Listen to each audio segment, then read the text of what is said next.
Bismillahirrahmanirrahim. Assalamualaikum warahmatullahi wabarakatuh. Alhamdulillah, puji syukur kita ucapkan kepada Allah Subhanahu wa taala pada pagi hari menjelang siang hari ini. Kita masih berkumpul di ruangan ini dalam rangka melaksanakan diseminasi pemahaman budaya positif yang nantinya akan disampaikan oleh pemateri kita Bapak Ali Musa SPD.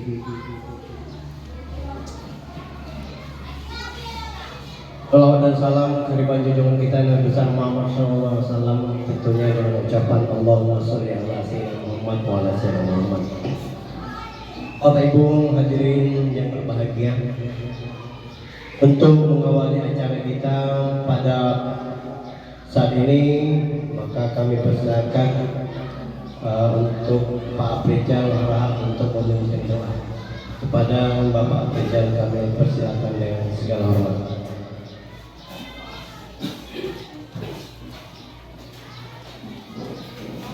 Assalamualaikum warahmatullahi wabarakatuh. Untuk mengambil berkah dari kita ini, mari kita berdoa menurut agama dan keyakinan kita masing-masing. Maka doa yang saya bawakan menurut syariat agama Islam. Bismillahirrahmanirrahim. Bismillahirrahmanirrahim. Alhamdulillahirabbil alamin. Wahdahu wassalatu wassalamu ala asyrofil anbiya'i wal mursalin wa ala alihi wa sahbihi ajmain. Ya Allah, ya Tuhan kami, segala puji untukmu atas nikmat dan keberkahan yang Kau berikan pada kami, sehingga kami dapat berkumpul di ruangan yang berbahagia ini. Ya Allah yang Maha Agung, hanya kepadamu kami bersujud, hanya kepadamu kami bersyukur, dan hanya kepadamu kami memanjatkan doa. Ya Allah, berkahilah acara kami ini, berilah kepada kami semangat untuk mengikuti acara ini hingga sampai akhir nanti. Ya Allah, bukakanlah pikiran kami agar kami dapat mengembangkan pemikiran kami untuk mencerdaskan anak-anak didik kami. Ya Allah, hanya kepadamu lah kami memohon pertolongan, dan hanya kepadamu lah kami meminta. Allahumma ighfir lana dzunubana wa liwalidayna warhamhuma kama rabbayana shaghira. Rabbana atina fid dunya hasanah wa fil akhirati hasanah wa qina adzabannar. Walhamdulillahi rabbil alamin. Demikian tadi pembacaan doa.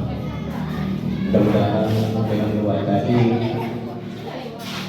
apa yang kita laksanakan pada saat itu bisa berjalan dengan sebaik-baiknya. Amin ya rabbal alamin. Kemudian acara yang kedua, pemaparan atau diseminasi pemahaman budaya positif yang nantinya akan disampaikan oleh narasumber kita Pak Ali Musa SPD. Kemudian nanti setelah pemaparan ini kita lanjutkan dengan adanya seri tanya jawab. Jadi kita lanjutkan atau masuklah kita pada acara yang kedua, diseminasi pemahaman budaya positif, akan disampaikan oleh Bapak Ali Musa SPD. Kepada Pak Ali Musa kami persilakan dengan segala hormat.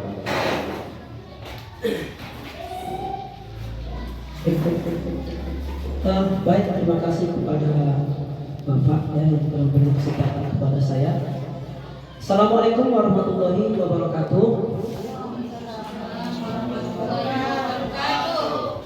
Puji dan syukur marilah kita ucapkan kehadirat Allah Subhanahu wa taala, yang mana atas rahmat dan karunia-Nya kita masih diberikan kesehatan sehingga kita dapat menghadiri acara diseminasi ini, yaitu diseminasi budaya positif.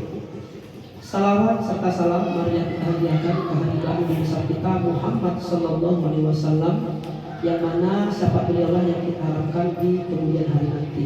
Amin ya rabbal alamin. Bapak Ibu sekalian, Sebagaimana tadi saya sampaikan, ya kita semua di sini berkumpul, ya sebenarnya meskipun saya yang mendesimasikan, tapi saya berharap kita semua melakukan kerjasama yang baik, ya di mana kita nanti akan mungkin melakukan kegiatan diskusi juga, ya sebagai mungkin masukan juga nanti kepada apa yang telah saya sampaikan.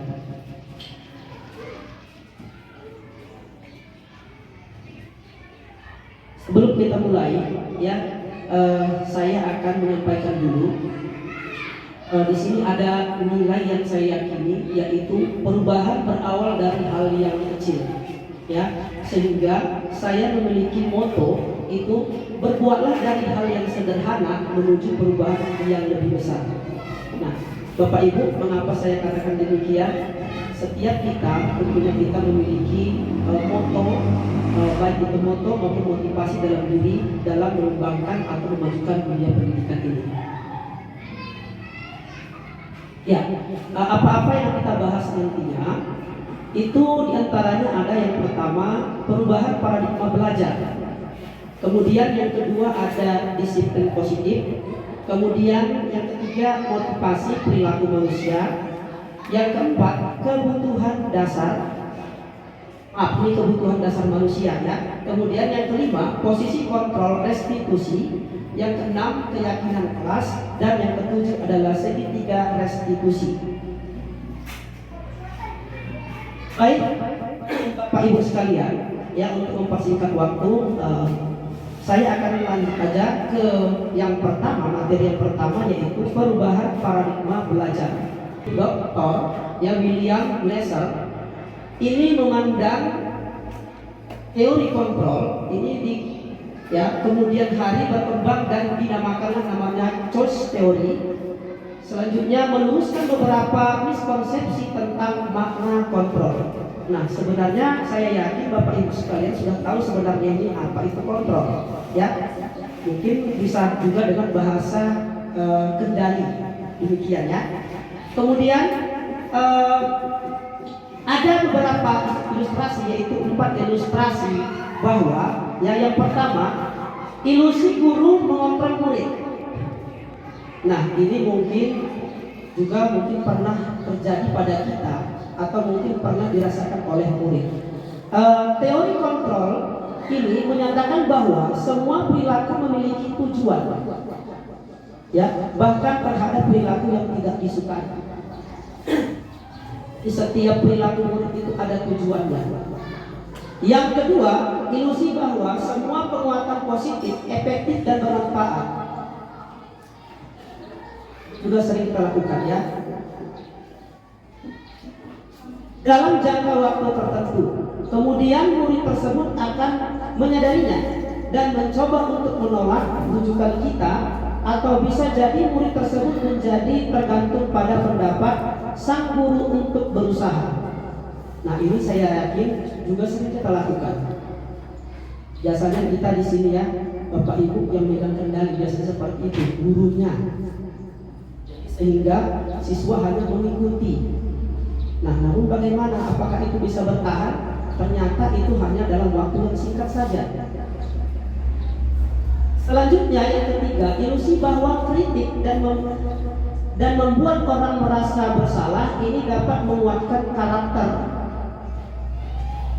Nah, yang biasa mungkin mengkritik, ya, terkadang baik disengaja maupun tidak mengkritik murid terhadap mungkin perilaku yang dilakukannya. Ya, selanjutnya mereka belajar untuk merasa buruk tentang diri mereka. Kalau kita kritik, pasti mereka itu merasa bersalah dan bisa nanti dalam dirinya menilai bahwa dia itu adalah mungkin buruk. Bahkan kalau mungkin sampai sepedas-pedasnya mungkin bisa mereka merasa yang paling buruk. Selanjutnya yang keempat, ilusi bahwa orang dewasa ya memiliki hak untuk memaksa. Biasa ini juga sering dilakukan. Nah, karena dia yang paling besar, dia bisa memaksa yang lebih muda. Atau mungkin kita seorang guru memaksa murid. Nah, ini bagaimana Bapak Ibu?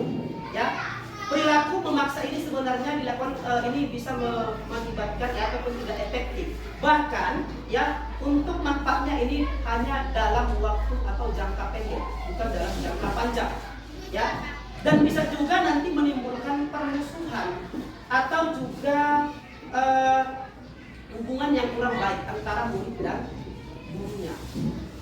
Jadi ini adalah beberapa ya perubahan paradigma menurut teori kontrol Dr. William Glasser. Inilah yang selanjutnya dirumuskan oleh dokter tersebut. Ya. Selanjutnya, nah di sini saya akan mencoba melakukan kita semua yang melakukan kegiatan. Ya, sebagaimana yang terpampang di sini, kegiatan cobalah buka. Saya mohon kepada kedua orang, baik bapak maupun ibu guru, supaya maju dulu ke depan. Dua orang, boleh perempuan dengan perempuan, boleh laki-laki dengan perempuan, atau laki-laki dengan laki-laki. Kira-kira bapak ibu ada yang bersedia? Pak No, Pak Rijal. Iya, Pak Wakino, Pak Rijal boleh.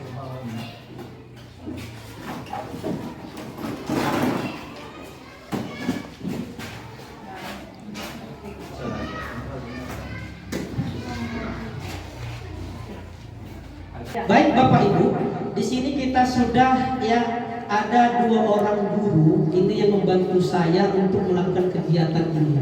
Nah, ilustrasinya seperti ini Bapak Ibu ya.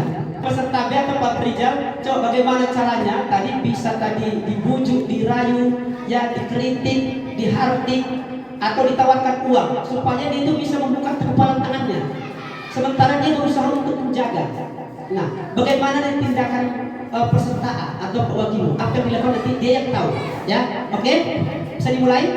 Oke, coba dimulai. Peserta A dan peserta B. Silakan.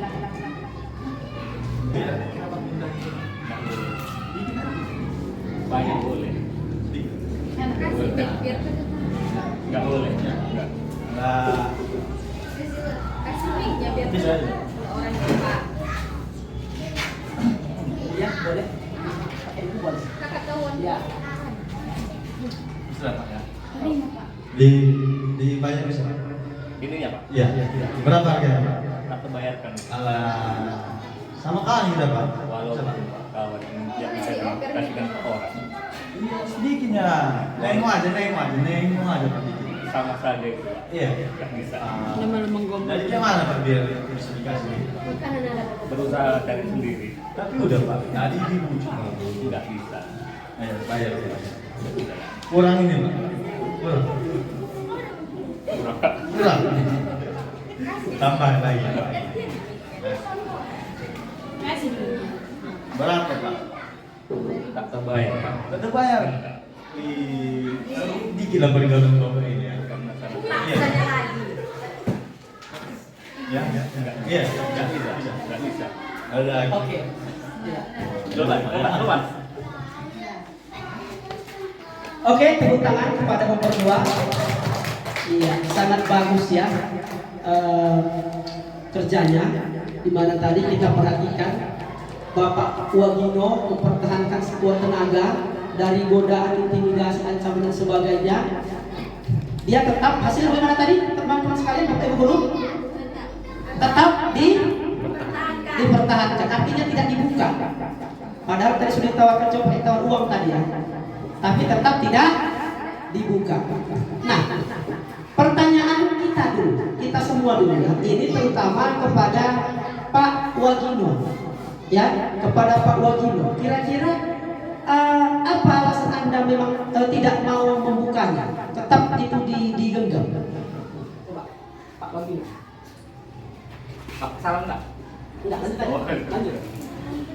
Kenapa saya pertahankan? Karena sesuatu rahasia itu tidak perlu dikasihkan ke orang. Toh belum tentu teman, walaupun sahabat kita sendiri, walaupun keluarga kita sendiri, itu belum tentu bisa menjaga rahasia yang kita pegang. Jadi intinya apapun yang kita miliki harus kita pertahankan karena sulit untuk mendapatkannya. Semangat. Oke, jawabannya luar biasa. Ya, mengapa tadi Bapak Ibu menyampaikan dengan cara apapun seandainya ada temannya berupaya, mungkin ini dia mengkaitkannya kepada apa tadi ya? Rahasia.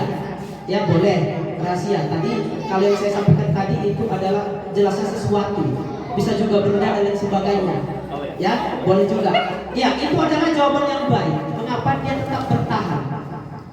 Ya padahal kita ketahui ya, kalau mungkin ditawarkan tadi pun sudah dicoba sama Pak Prijal, dibanyakan uangnya, tetap juga tidak dibuka. Nah, jadi bagaimana sih sebenarnya ini Bapak Ibu? Maksudnya, ya kita sambung selanjutnya. Tapi sebelumnya kita persilakan duduk dulu.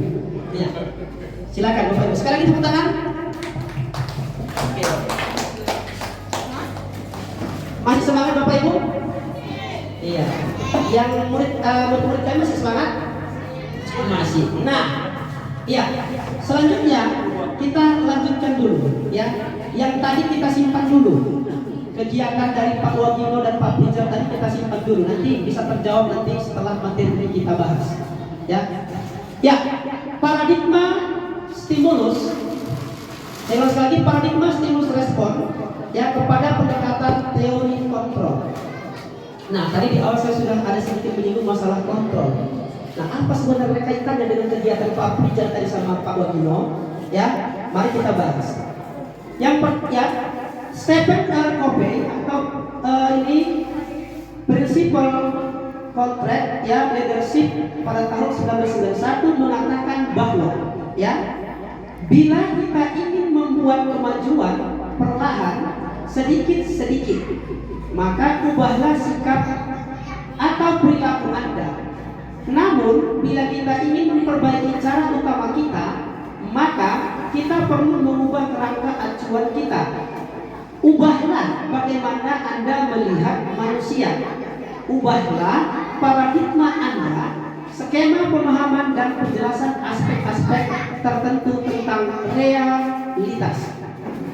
Nah, Bapak Ibu, di sini ada kotak-kotak atau kolom, ya, di mana terdiri dari dua kolom. Yang pertama di situ ada stimulus respon dan yang kedua adalah teori kontrol. Nah, di sini kita bisa membandingkan, ya, bisa membandingkan.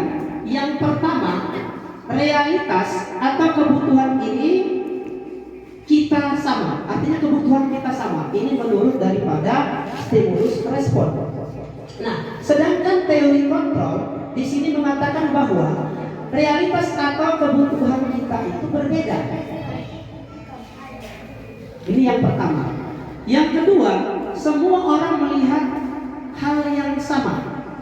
Sedangkan teori kontrolnya, setiap orang memiliki gambaran yang berbeda.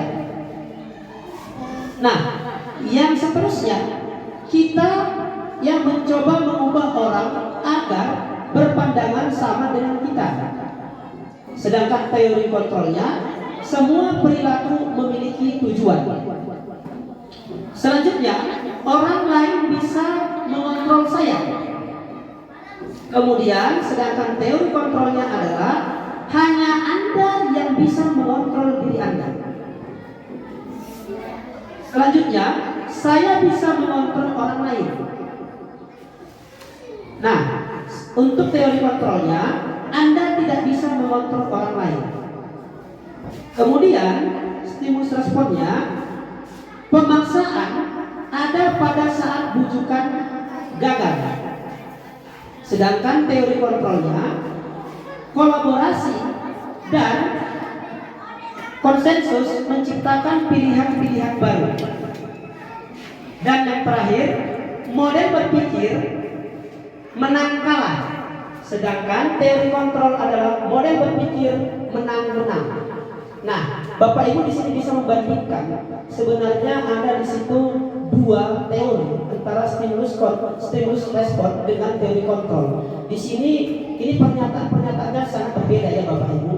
Nah, jika kita kaitkan tadi dengan peristiwa ataupun cerita dari Pak Wagino dan Pak Prijal tadi, saya mau bertanya,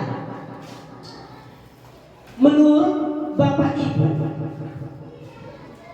dari sikap tadi itu siapa yang mengontrol Pak Wagino? Siapa kira-kira bisa mengembangkan pendapat? Ada Bapak Ibu?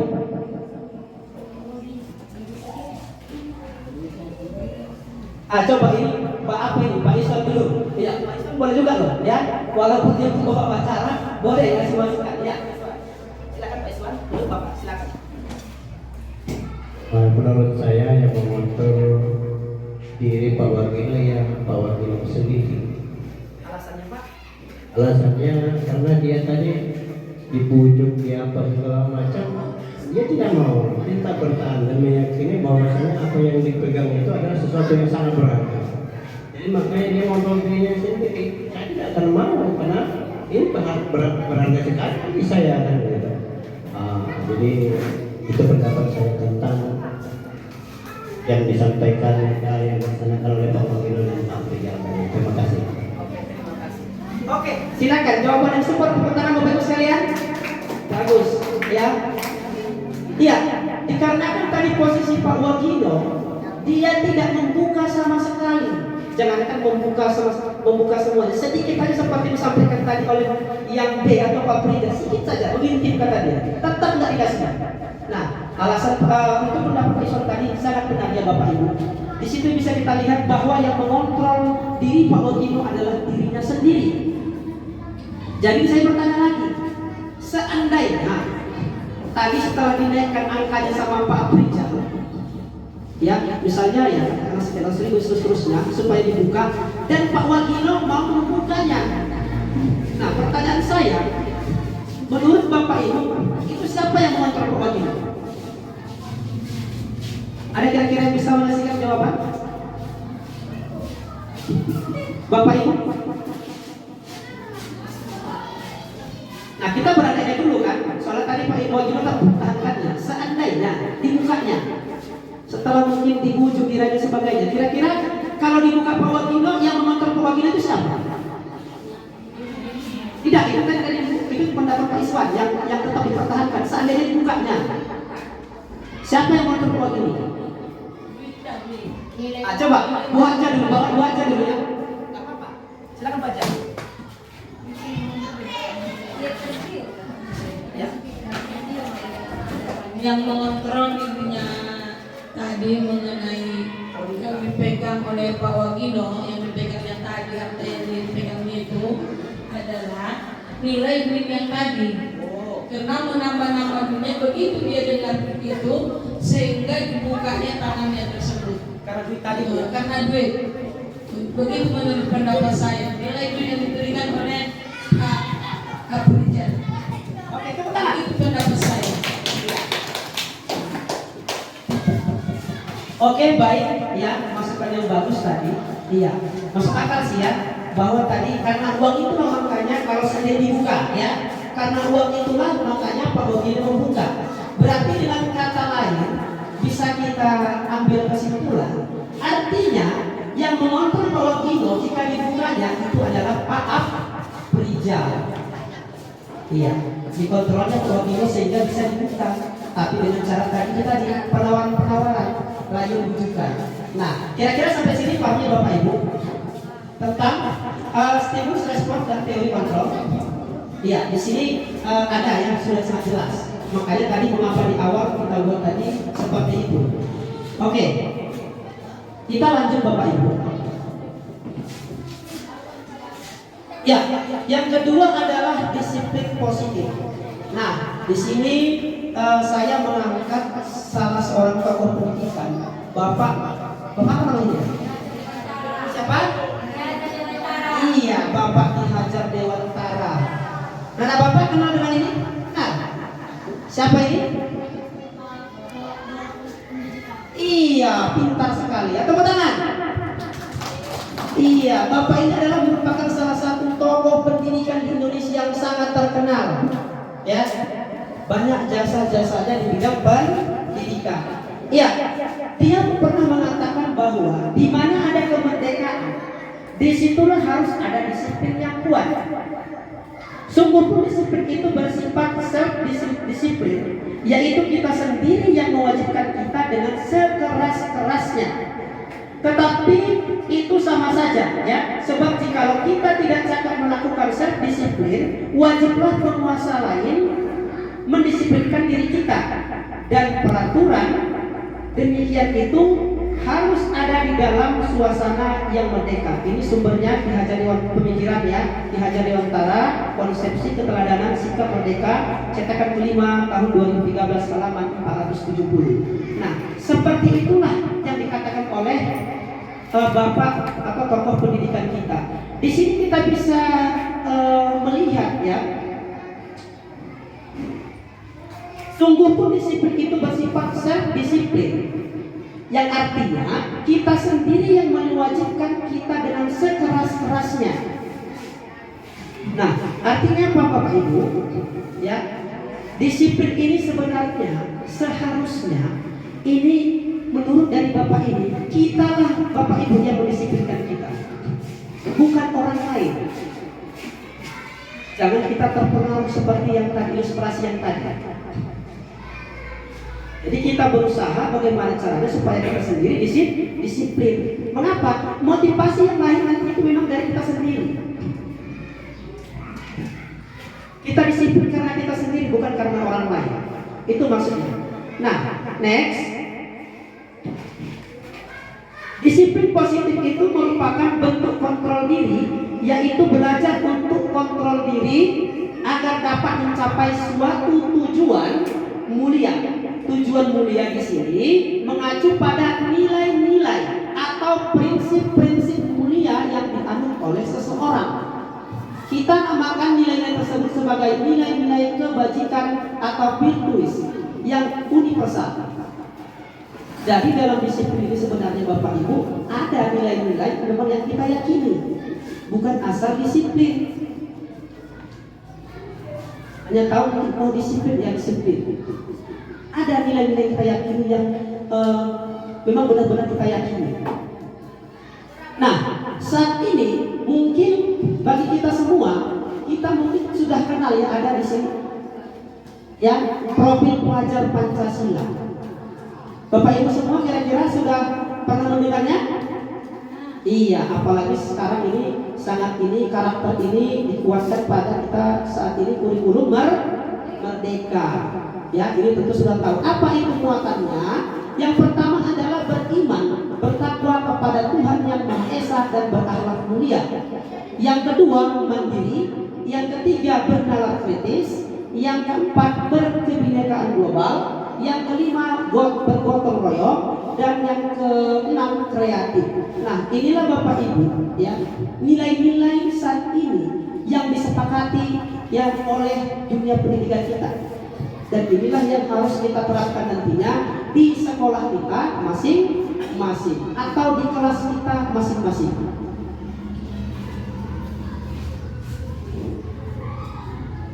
Selanjutnya, sebagai seorang pendidik, ya tentunya kita ini perlu hadir di suatu pelatihan. Ini salah satu ilustrasi juga ya Bapak Ibu, seperti yang tadi. Namun ini bisa saya tanyakan aja langsung kepada Bapak Ibu nantinya ya. Iya, misalkan Bapak Ibu itu adalah seorang pendidik, kemudian Bapak Ibu itu akan ikut mengikuti suatu pelatihan. Katakanlah hari ini Bapak Ibu, ya. Iya, karena kan sebelumnya sudah disampaikan juga ada saya undang walaupun yang melalui via WA, ya. Tentu setelah membaca WA Bapak Ibu sekalian pasti memiliki yang namanya ada motivasi di dalam diri, ya, untuk mengikuti kegiatan pada hari ini.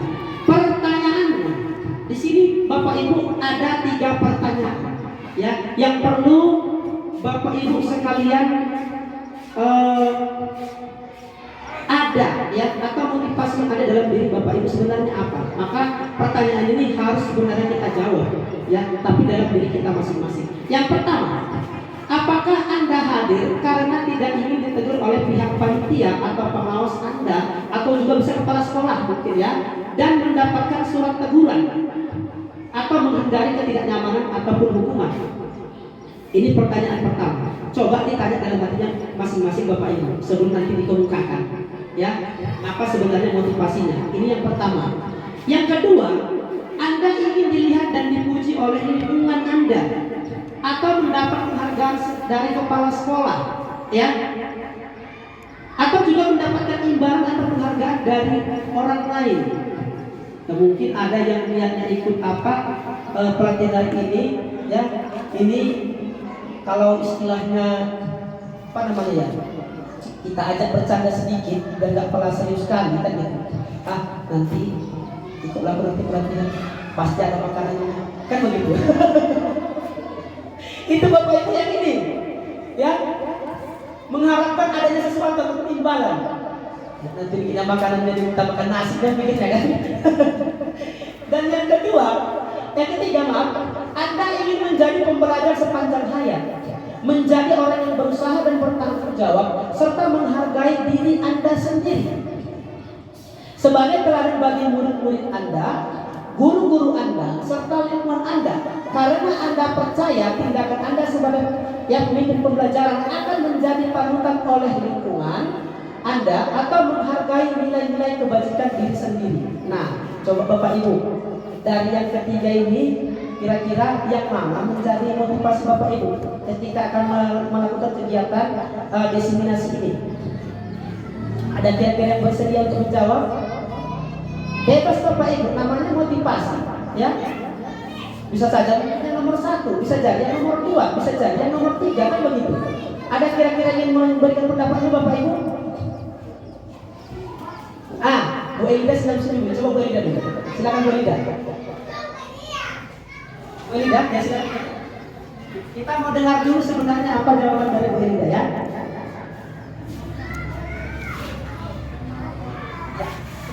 Dari sini aja. Ya. Yang mana Pilihan hati. Pilihan hati. Yang mana? Tidak ada benar dan salah. Tidak ada benar dan salah. Nah, silakan. Pakai nih. Sebagai seorang pendidik, saya bisa masuk di kategori nomor 2 dan nomor 3. Dua. Diborong. Semua diborong. Oh iya. Boleh 2 kan? Ya boleh. Ya. Sudah? Ada kira-kira yang bertambah Ibu Lida? Atau masih ragu pilihannya? Tidak Pak. 2 dan 3. Oke, tepuk tangan. Terima kasih. Betul. Iya, Bu Elida diborong dua-duanya, 2 dan 3. Memang sebaiknya per satu pilihan kan?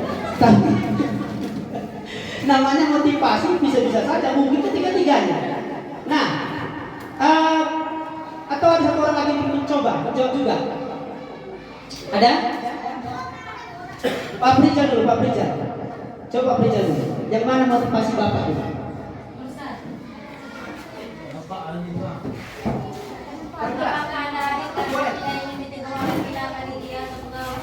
Boleh dekat? Ya. Yang mana pilihan Bapak? Ikuti diskriminasi ya. Yang mana? Nomor 1. Yakin? Ya. Oke, tepuk tangan. Oke, silakan Pak Rizal. Oke, baik ya. Tadi sudah ada 2 orang yang mencoba untuk menjawab, tapi sepertinya kurang adil kalau nggak 3 ini. 1 lagi. Uyus bisa? Hanya memberikan yang mana? Pilihan saja pilihan. Hah? Atau Bu Sudarti? Oh, kita hanya di sini menentukan pilihan saja. Yang mana? Bebas. Coba Bu Ria dulu, Bu Ria. Bu Ria Hanum? Ya. Iya. 1 lagi, biar lengkap.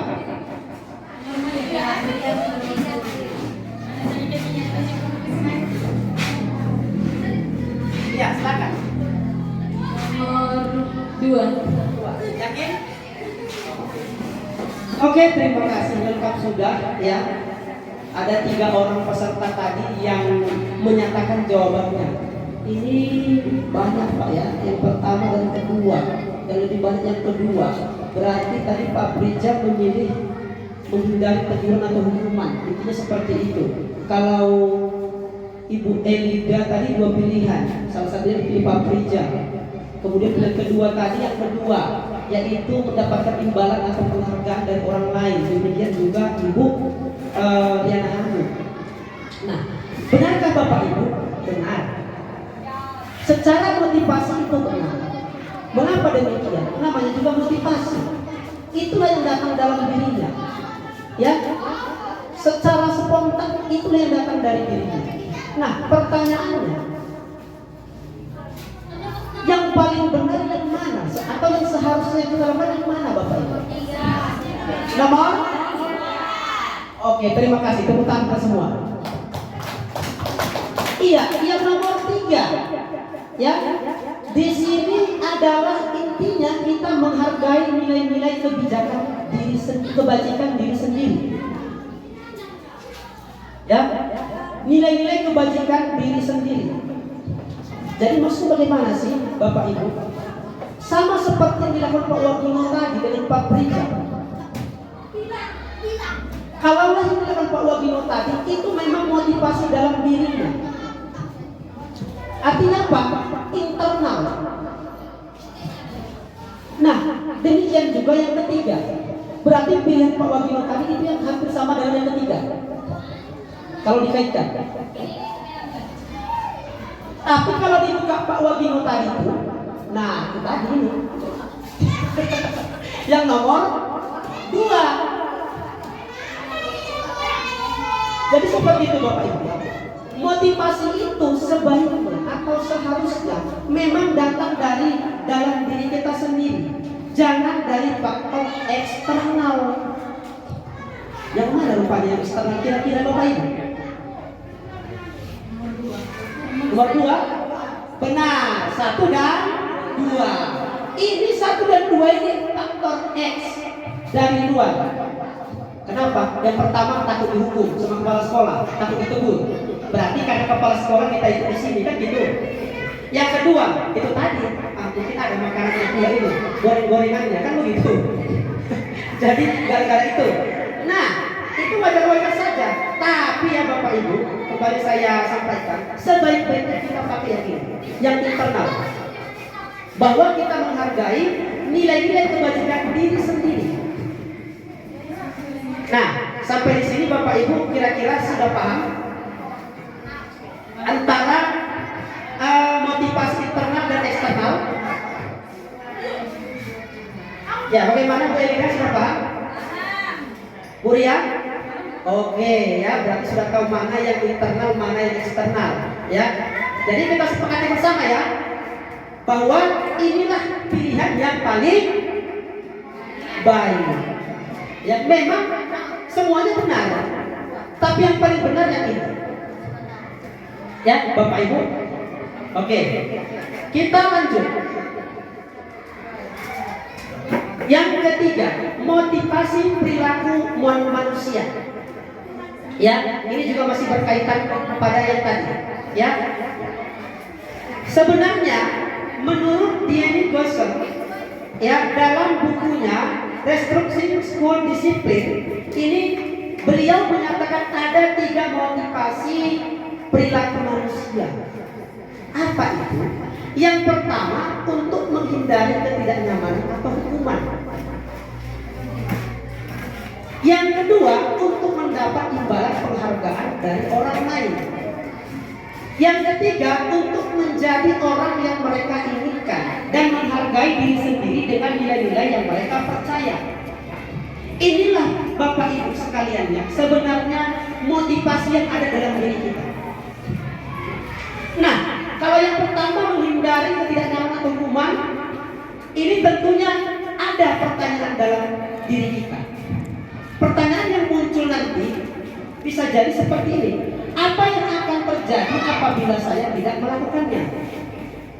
Kalau dia menghindari hukuman atau tidak nyamanan, kira-kira setelah kita tidak lakukan, apa yang terjadi? Apa ini?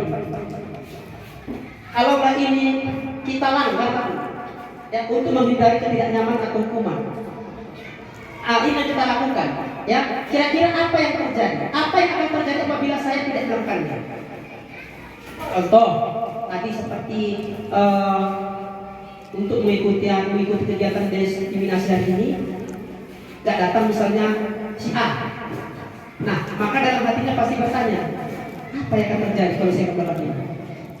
Kalau dia dikaitkan dengan hukuman atau ketidaknyamanan, kira-kira apa yang diperolehnya Bapak Ibu?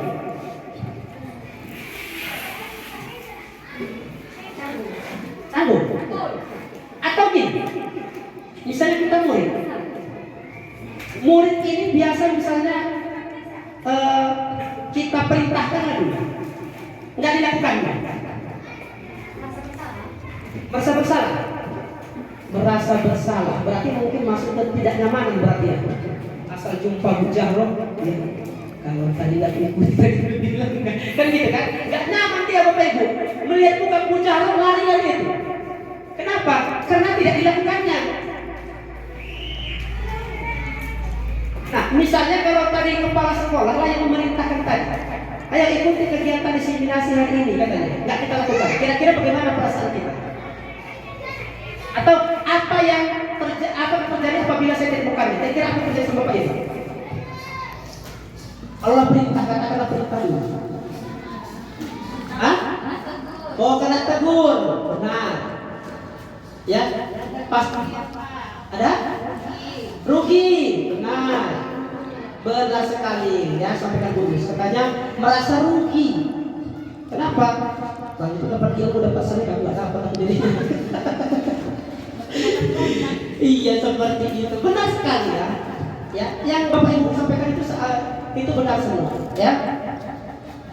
Maaf ya Bapak Ibu.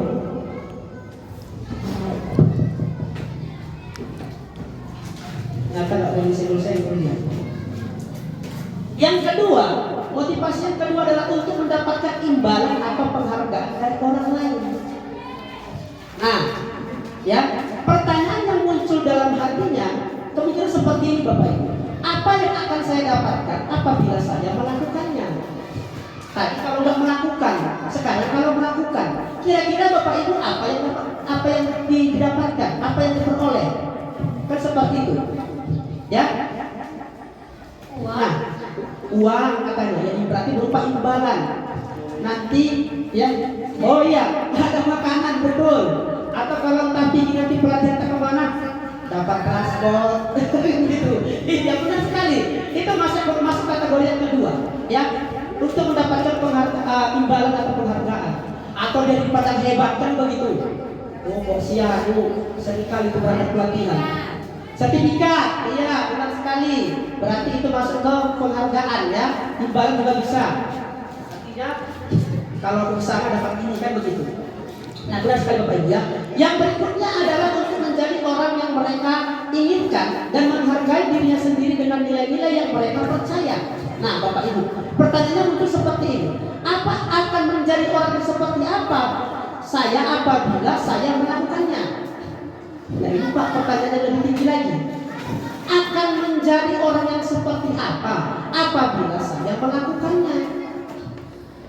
Nah, kalaulah dikaitkan dengan hari ini, kegiatan hari ini, ya, kemudian dikaitkan dengan kebutuhan-kebutuhan ini, tentu orang Bapak Ibu pasti bertanya-tanya dalam hati. Kalau saya ikut itu, mungkin tadi satu sudah, yang kedua sudah. Nah, yang pertanyaan ketiga, akan menjadi orang seperti apa saya apabila saya melakukannya? Ada kira-kira tak Bapak Ibu yang bertanya seperti dalam hatinya?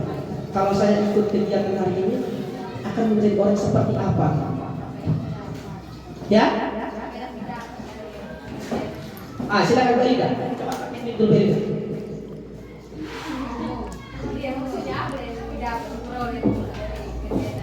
Ya maksudnya dalam bentuk apa ini Bapak Bu Ida? Karena bisa jadi mungkin itu tadi apa yang di atas akan menjadi orang yang seperti apa maksudnya? Akan menjadi orang yang seperti apa? Ya bukan mendapatkan apa, kalau mendapatkan apa kita dua ibadah itu tentunya. Akan menjadi orang yang seperti apa apabila saya melakukannya. Nah, bayangkan kalau Bapak Ibu hari ini mengikut kegiatan ini, jadi akan menjadi orang seperti apa bila saya melakukan. Kalau Bapak Ibu ikut melakukan kegiatan ini, kira-kira akan menjadi orang seperti apa? Nah, ini kalau kita kaitkan tadi sama jawaban Bu Rusmida bisa juga ya. Tadi apa tadi Bu Yusfida? Apa tadi? Iya, rugi kan terus. Berarti iya. Apa pakai minta? Oh iya. Kalau kita mengikutinya, mungkin kita lebih paham cara kerjanya. Oh, tepuk tangan ya Bapak Ibu. Jawaban yang super sekali. Intinya memang dia ingin memperoleh ilmu dari kegiatan ini ya. Boleh. Iya, itu bisa dikaitkan dari sini. Berarti Bu Yusfida yang menurut itu dia ingin menambah pengetahuannya. Begitu ya Bu ya? Oke. Nggak dapat semuanya Pak, bilang sesendo ilmunya kan begitu. Benar sekali. Tepuk tangan sekali lagi ya. Iya, kalaulah motivasi Bapak Ibu yang gunakan yang ketiga itu sangat super sekali Bapak Ibu. Bukan karena ini takut ditegur, takut dihukum, bukan karena ini untuk dapatkan penghargaan, bukan. Tapi ini Bapak Ibu akan menjadi orang seperti apa saya? Ya, bagaimana Bu? Orang yang beruntung. Bisa juga kalau dimanfaatkan di waktu ini dengan sebaik-baiknya, maka beruntung dia Bapak Ibu. Beruntungnya pada dapat ilmu. Ya, tapi intinya yang pertanyaannya menjadi orang yang seperti apa? Itu dia ya. Oke, jadi Bapak Ibu, inilah sebenarnya motivasi perilaku manusia. Hanya ada 3 Bapak Ibu menurut yang Wilson. Ya. Selanjutnya, ya di sini ada pertanyaan juga untuk Bapak Ibu sekalian.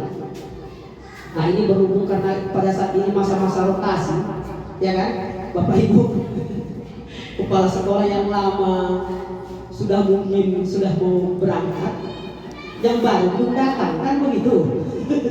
Ini sangat susah ya Pak Isor ya. Yang lama seperti apa, yang baru seperti apa. Nah ada pertanyaan saya seperti ini.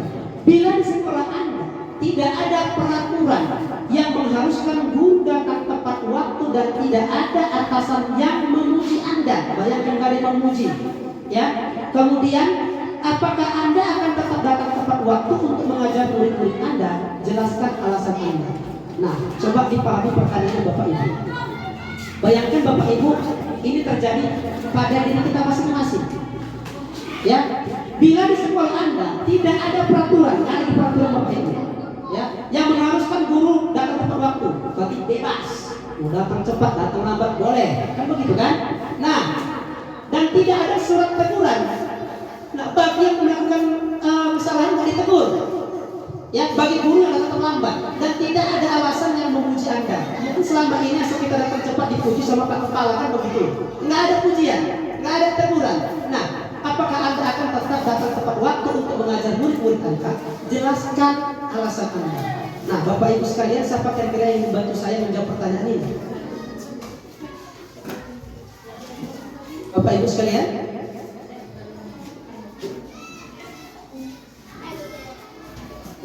Ada yang bisa bantu? Pak Wakino? Bisa bantu saya Pak Wakino?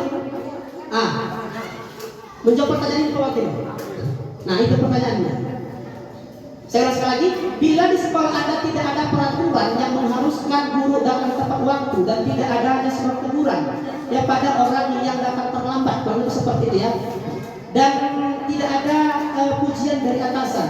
Nah pertanyaannya, apakah Bapak tetap datang tepat waktu untuk mengajar murid-murid Bapak? Jelaskan alasan Bapak. Coba dibantu Pak Wakino. Coba Pak Wakino.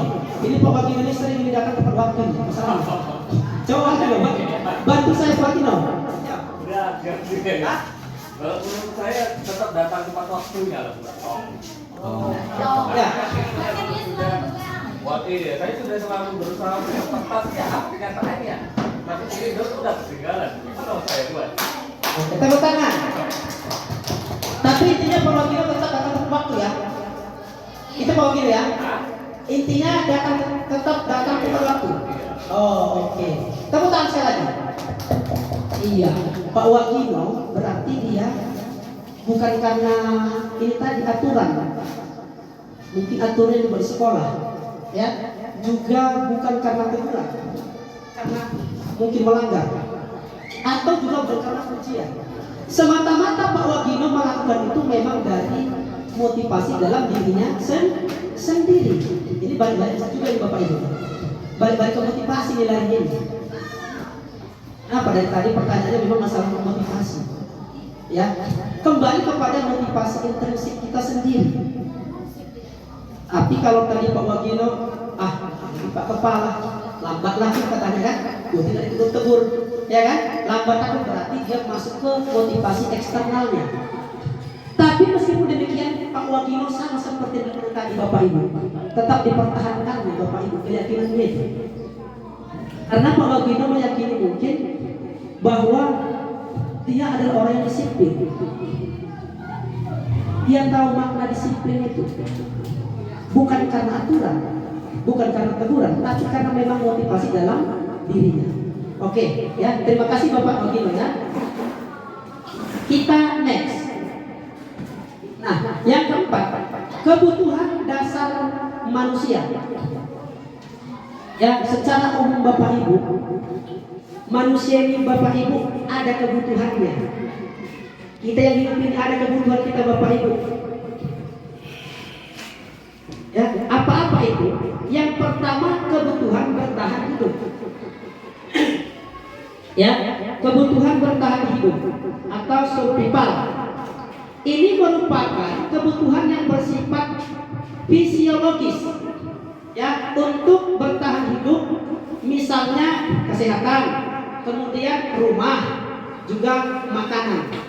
Ini yang menjadi kebutuhan untuk bertahan hidup. Nah Bapak Ibu, kalau bayangkan kita nggak makan satu minggu, masihkah bertahan hidup kita?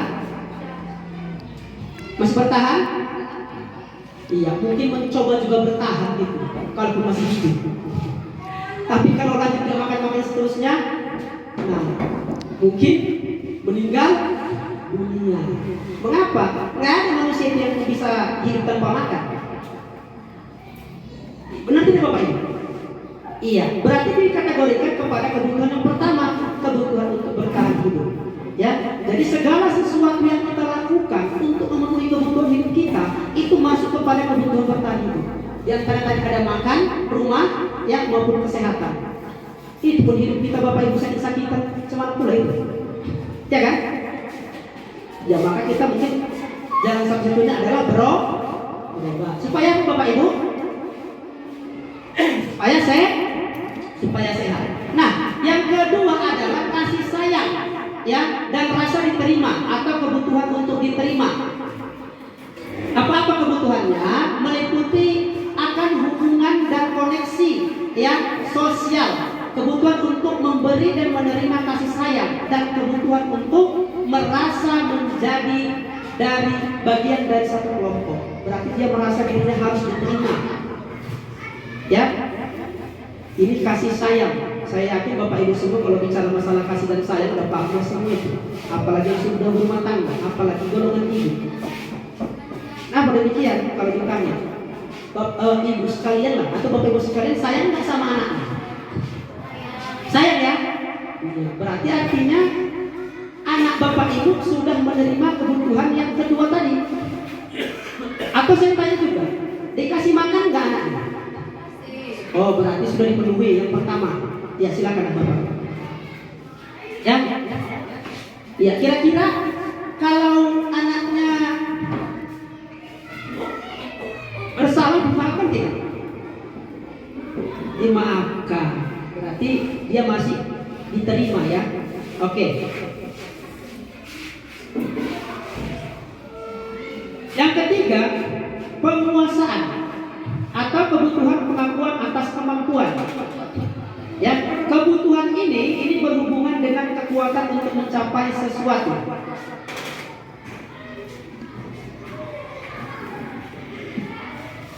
Ya. Saya ulang sekali lagi, kebutuhan ini berhubungan dengan kekuatan untuk mencapai sesuatu. Ya Bapak Ibu, menjadi kompeten, menjadi terampil, diakui atas prestasinya, ya, dan keterampilannya, didengarkan dan memiliki rasa harga diri. Ya, kebutuhan ini meliputi keinginan untuk dianggap berharga. Jadi Bapak Ibu, setiap anak itu pasti memiliki kebutuhan itu Bapak Ibu.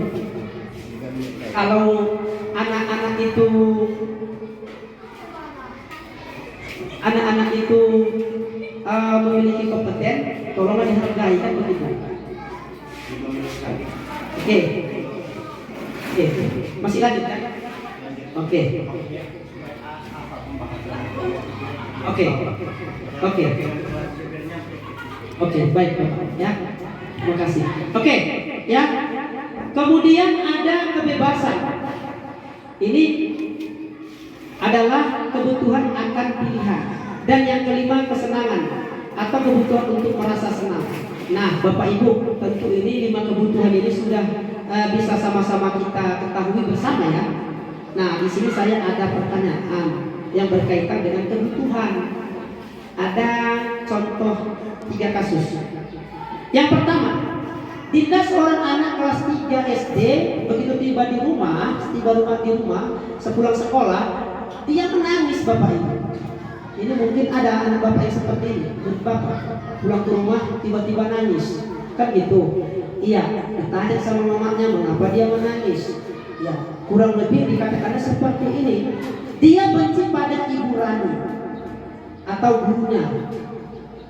Atau misalnya kalau sini guru kelas 3, Ibu Jahro, pulang-pulang yang muridnya mengadu menangis sama mamanya, aku benci Bu Jahro, gak suka sama Bu Jahro, kurang lebih seperti itu. Ya, kenapa demikian? Ternyata Bu Jahro ini tidak menyapa si Rani hari ini. Gak tahu Bu Jahro kalau si Rani ini pakai jepit rambut baru di rupanya. Iya, ada seperti itu Bapak Ibu anak itu ya, murid itu. Ada tidak? Ada. Ya heran lah Bapak Ibu, pula menangis satu. Kalau itu Bu Jahro, tidak. Di sini tidak. Kenapa menangis? Hari ini kan mak pakai jepit rambut baru. Masa aku tadi tidak ditegur sama atau tidak dicakapkan sama, tidak disapa sama Bu Jahro katanya. Nah, kira-kira inilah Bapak Ibu kejadiannya. Ini mungkin pernah terjadi ya sama kita ya.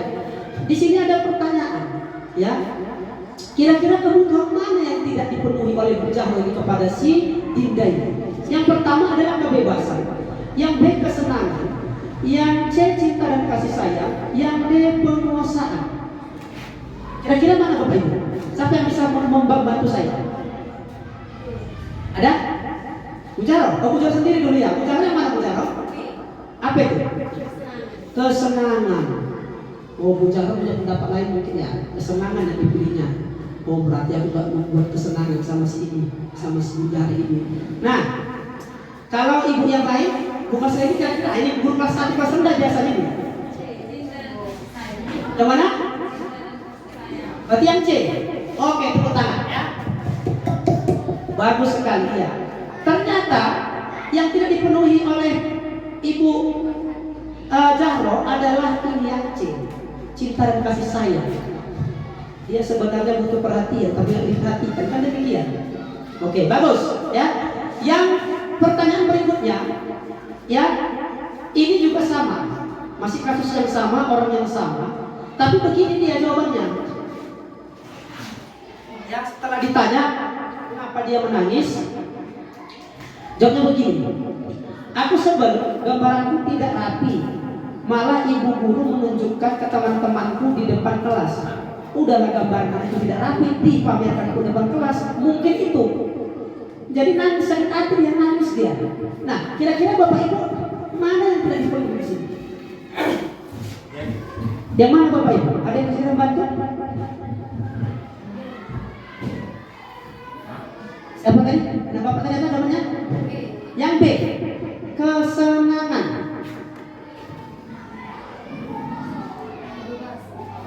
Oke, kok yang dari guru yang mana? Bu Maslan? Bu Maslan coba yang mana pendapat dari Bu Maslan? Bebas Bu Maslan, yang mana? Namanya pendapat. Tapi nanti ada yang paling benar kan begitu, ada yang pas. Yang mana? Kebebasan, kesenangan, cinta kasih sayang dan penguasaan. Yang mana? Yang mana Bu Maslan? Kebebasan yang A. Oke. Satu lagi saya minta. Ya. Usudati bisa? Oke. Next. Oke, kalau Faisal dulu Faisal. Yang mana Faisal? Yang itu Rebutan. Saya setuju dengan Pak Islam. Ya, penguasaan. Mengapa? Udah tahu kita belum hasil gambarannya tidak bagus, dipampangkan pula di depan. Ada memang terkadang Bapak Ibu ada itu suka seperti itu, apapun hasilnya suka dipampangkan. Ada juga sebagian murid itu nggak suka seperti itu, suka cantik, bagus gambarannya baru dia suka ditampilkan. Nah, mengapa? Karena setiap anak itu Bapak Ibu berbeda prinsipnya. Itu tadi Pak, kembali kepada teori kontrol tadi dan stimulus respon. Jadi setiap sesuatu itu ada tujuannya. Lanjut yang ketiga, ya sama juga dia juga orang. Dia seperti ini keterangannya. Aku bosan. Masa belajarnya cuma gitu-gitu aja, dengerin ibu guru aja. Nah, kira-kira Bapak Ibu, yang mana ini Bapak Ibu? Kebutuhan mana yang dipenuhinya? Coba yang Jaro. Yang mana? B. B kesenangan. Iya. Yang lain, Bapak Ibu? Kita coba Bapak Rijal. Bagian ada nggak di sebuah bagian? Kebebasan, kesenangan, Kebebasan, kesenangan, cinta kasih sayang, penguasaan. Hah? A. Kebebasan. Kebebasan. Oke, tepuk tangan. Saya setuju. Ya, kebebasan. Mengapa? Mungkin selama ini anak ini Bapak Ibu belajarnya gitu-gitu aja. Sementara dia mungkin ingin keluar atau ingin mengerjakan apa? Bagaimana Ibu? Ibu? Iya, ingin suasana baru. Bosan pula dia. Nah, oke ya.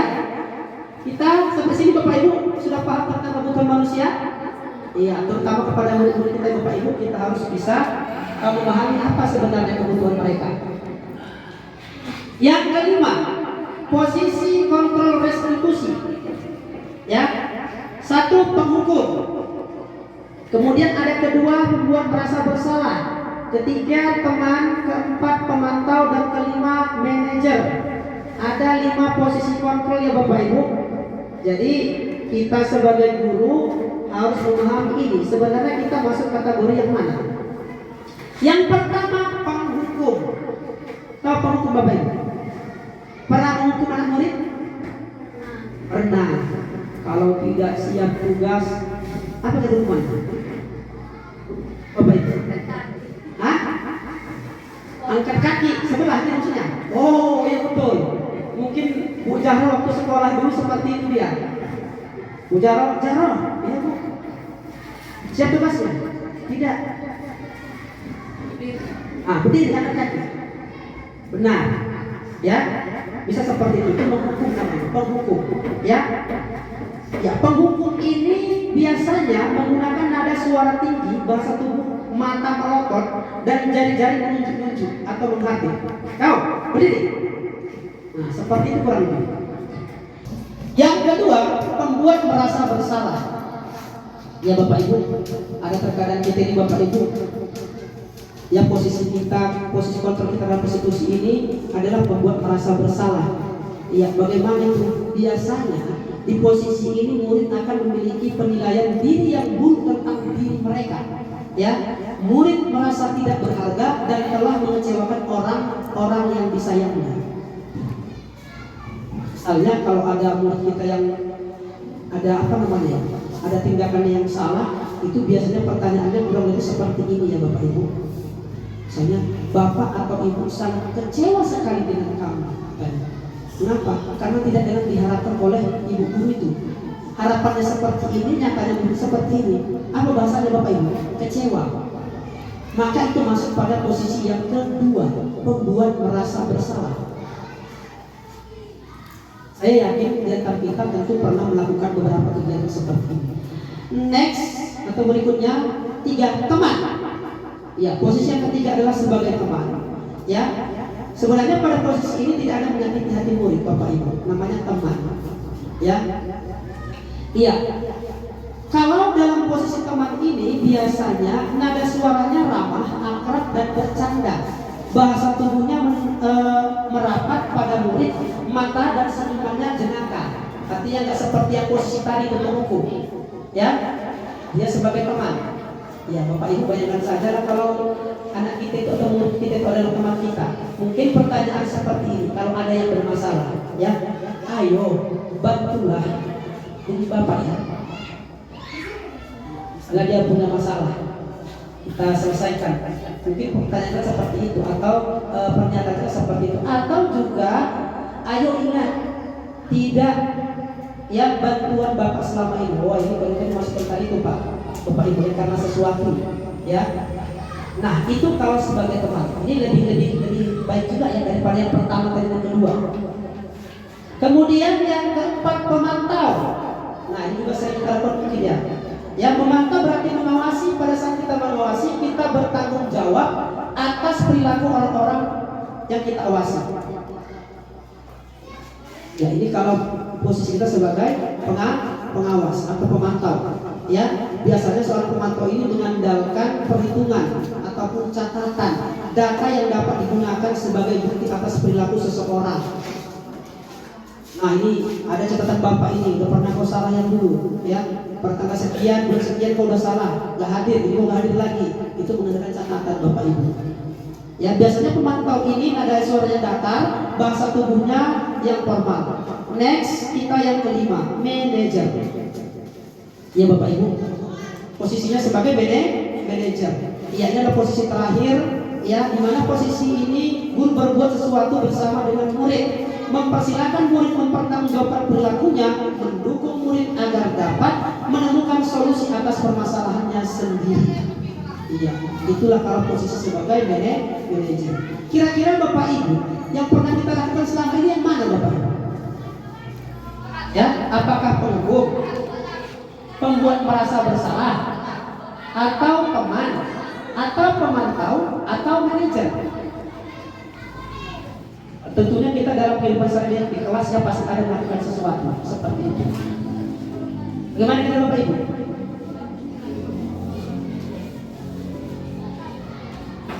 Ada yang bisa berikan masukan? Kalau tadi saya bilang saya tanya tadi, ada nggak apa yang menghukum murid? Ada, cuma seperti ini. Nah, berarti dia sebagai penghukum itu. Ya, oke. Nah, yang terpenting Bapak Ibu, yang perlu kita terangkan sebenarnya adalah posisi yang mana sebenarnya Bapak Ibu? Yang paling lebih, yang sebaik-baiknya. Yang mana bicara? Oh iya, Ibu Sudarti, terima kasih ya.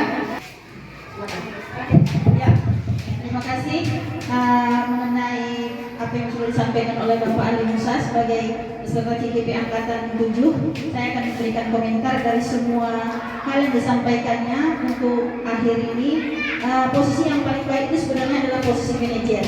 Tapi sebagai manusia kita nggak munafik ya Bapak Ibu. Semua hal yang ada di sana, apakah jadi penghukum, apakah jadi pemantau, itu pasti pernah kita lakukan sebagai guru. Kita nggak usah munafik. Cuma sasaran inti yang akan kita capai nanti pada proses yang sudah disampaikan oleh Pak Musa tentang pembelajaran ini, itu adalah posisi manajer. Itu adalah posisi yang akan kita tuju dalam program ini. Jadi nanti diharapkan kita guru-guru dan khususnya guru penggerak memang intinya akan bisa menjadi seorang manajer di sekolah. Karena kepala sekolah itu bukanlah pemimpin, tapi kepala sekolah itu adalah manajer. Jadi itulah muara terakhir yang akan kita capai adalah pada posisi manajer. Walaupun dari semua yang 5 komponen yang disampaikan itu, kita sebagai guru pasti pernah melaksanakannya. Yang perlu kita kurangi dan mungkin kita hilangkan adalah posisi penghukum. Tapi perlu disampaikan kepada Bapak dan Ibu guru mengenai posisi penghukum ini sifatnya fisik dan psikis, ya kan? Memukul, push up, lari itu termasuk penghukum. Ada posisi penghukum yang baik namanya konsekuensi. Artinya begini, ketika anak tidak mengerjakan PR, kita beri sebuah solusi sama dia. Kamu menghafal ini satu. Nah itu konsekuensi. Saya rasa itu lebih baik daripada seorang penghukum. Demikian saja. Assalamualaikum warahmatullahi wabarakatuh. Tepuk tangan Bapak Ibu ya. Oke, terima kasih kepada Ibu Sudarti. Jawabannya sangat super sekali. Mengapa ini Ibu ini senior saya ini? Dia kata 5 ya. Saya tunggu jawaban ternyata Ya, terima kasih kepada Ibu Sudarti. Ya, jawabannya simpel sekali. Benar sekali Bapak Ibu, apa yang disampaikan oleh Ibu Sudarti. Ya, dari kelima posisi kontrol ini sebenarnya semuanya pernah kita lakukan. Kalaupun yang kelima pernah kita lakukan, namun belum mungkin sesempurna yang diharapkan. Ya, sesuai dengan yang diharapkan. Namun saya yakin namanya guru ya Bapak Ibu, ini pasti pernah melakukan seperti yang disampaikan dari Ibu Sudarti tadi. Ya, tapi ya kalau bisa tadi kata Ibu Sudarti dihilangkan. Kalau menurut saya juga saya setuju dihilangkan. Bahkan kalau bisa tidak ada sama sekali. Yang kenapa? Kalau sudah cukup nanti murid itu jadi takut Bapak Ibu. Jadi motivasi yang datang dari dirinya itu dari eksternal. Karena itu tadi seperti tadi takut dihukum. Nah itu jangan seperti itu ya Bapak Ibu. Mari sama-sama kita rubah yang prinsip-prinsip lama kita terdahulu menjadi paradigma yang baru. Ya, pemikiran-pemikiran yang baru untuk memajukan pendidikan, terutama di sekolah kita. Setuju ya Bapak Ibu? Oke, terima kasih. Nah, berikutnya ya, di sini saya punya contoh kasus, walaupun tadi sudah diterangkan juga, cuma saya ingin mempertajam juga sedikit ya. Iya, di sini ada kasus guru pernah seperti ini pada murid. Saya kecewa sekali dengan kamu. Nah, menurut Bapak ini masuk yang mana posisi kontrolnya? Apakah yang pertama A, membuat orang merasa bersalah? Apakah B, penghukum? Atau C, teman? Atau D, penantang? Nah, Bapak Ibu yang mau kasih masukan kira-kira yang mana? Silakan angkat tangannya. Nah, kira-kira angkat tangannya. Silakan angkat tangannya. Oh, Bu Jahro lagi, ya? Iya, yang mana? Bagian A. Apa itu Ibu Jahro? Membuat orang merasa bersalah. Tepuk tangan, ya? Iya.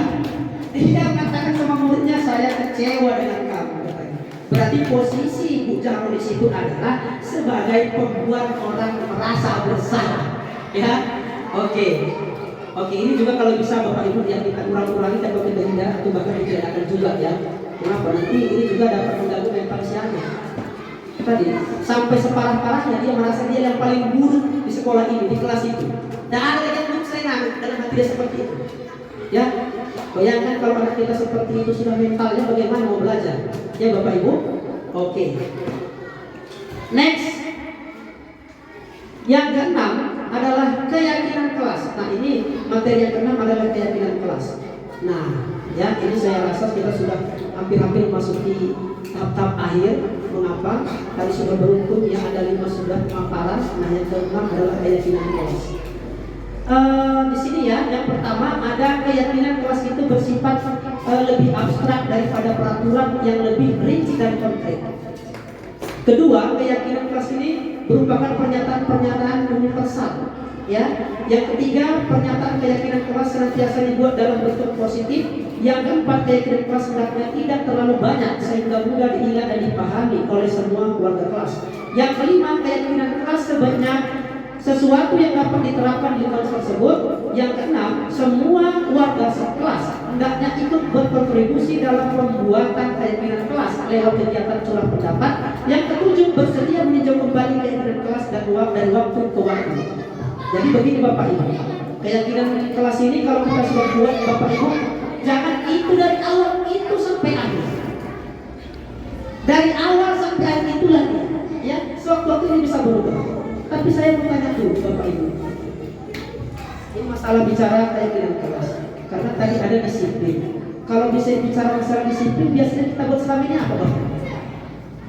Bagaimana cara kita untuk mendisiplinkan murid itu? Apa kita buat Bapak Ibu? Apa? Benar sekali, tepuk tangan ya. Iya. Selama ini kita buat peraturan. Namanya apa? Peraturan kelas mungkin ya. Atau peraturan sekolah. Bukan peraturan dan begitu. Misalnya bahasanya apa boleh? Kalau di kelas ini, apa kira-kira? Bahasanya bagaimana itu? Aturannya? Bu Aida? Soalnya jangan datang terlambat. Begitu ya, mungkin ya? Jangan menggendang-gendang meja. Gitu ya Bapak Ibu? Iya mungkin ya. Atau tidak boleh seperti ini, seperti itu. Nah itu benar sekali, itu merupakan peraturan. Ya. Nah di paradigma baru ini Bapak Ibu, tidak ada lagi namanya peraturan. Tapi apa Bapak Ibu? Keyakinan kelas. Ya, keyakinan kelaslah kita buat Bapak Ibu. Kalau peraturan mungkin membuat siapa Bapak Ibu? Siapa? Kita ya sebagai guru ya. Nah, kita buat peraturan jangan seperti ini, jangan seperti itu, tidak boleh seperti itu, tidak boleh seperti itu. Kalau dalam keyakinan kelas ini, Bapak Ibu, yang membuat peraturan, yang membuat keyakinan kelas itu siapa? Siswa, benar sekali. Mengapa Bapak Ibu? Kembali tadi ke motivasi tadi. Kalau kita yang membuat berarti kita memaksa. Tapi kalau memang mereka yang membuat, nah berarti memang itu berdasarkan apa? Nilai-nilai yang diyakini oleh mereka itu baik Bapak Ibu, positif. Saya yakin murid-murid kita semua pasti paham atau memahami atau memiliki dalam diri mereka itu, mereka memahami tentang nilai-nilai itu, nilai-nilai positif itu. Ya, maka dicurahkan apa dalam bentuk keyakinan kelas. Ya, nah di sini Bapak Ibu saya ada contoh keyakinan kelas. Ya, tadi disebutkan ya bahasanya harus lebih positif. Ya, jangan yang bernadu negatif. Maksudnya gimana Bapak Ibu? Ada terkadang jangan seperti ini, jangan seperti itu. Nanti jadinya bukan keyakinan kelas, tapi apa Bapak Ibu? Peraturan. Nah, di sini saya ada contoh ini Bapak Ibu. Ya, bisa Bapak Ibu mungkin ini yang sudah saya buat. Tapi itu perlu mungkin Bapak Ibu juga lihat. Mungkin kalau ada yang mungkin saya di sini ya, atau Bapak Ibu ada merasa kira-kira ini nggak cocok jadi keyakinan kelas ini seperti ini, mungkin cocoknya seperti ini, begitu ya. Coba Bapak Ibu silahkan diamati ya, diperhatikan. Ini adalah contoh keyakinan kelas ini. Oke, saya sedikit baca ini keyakinan kelas ya, kelas 6A. Yang pertama, saling menghormati baik pada pendidik atau tenaga pendidikan maupun sesama murid. Yang kedua, petugas piket datang lebih awal selama-lamanya pukul 7.00 WIB. Kemudian mengenakan sepatu hitam ke sekolah. Yang keempat, berpakaian rapi mengenakan topi dan dasi pada hari Senin sampai dengan Kamis dan mengenakan pakaian pramuka pada hari Jumat dan Sabtu. Yang kelima, aktif masuk ke sekolah setiap hari efektifnya. Jika tidak dapat hadir, mengirimkan surat atau pemberitahuan lainnya. Yang keenam, bersikap tertib pada saat jam pelajaran berlangsung. Yang ketujuh, mengerjakan tugas-tugas yang diberikan tepat waktu. 8. Menjaga kebersihan kelas dan lingkungan sekolah. Yang kesembilan, dilarang berkelahi di kelas maupun lingkungan sekolah. 10. Merapikan rambut dengan baik. 11. Berperan aktif dalam kerja bakti yang dilaksanakan setiap hari Sabtu. 12. Merawat dan menjaga fasilitas kelas dan sekolah. Nah, ada di sini Bapak Ibu 12.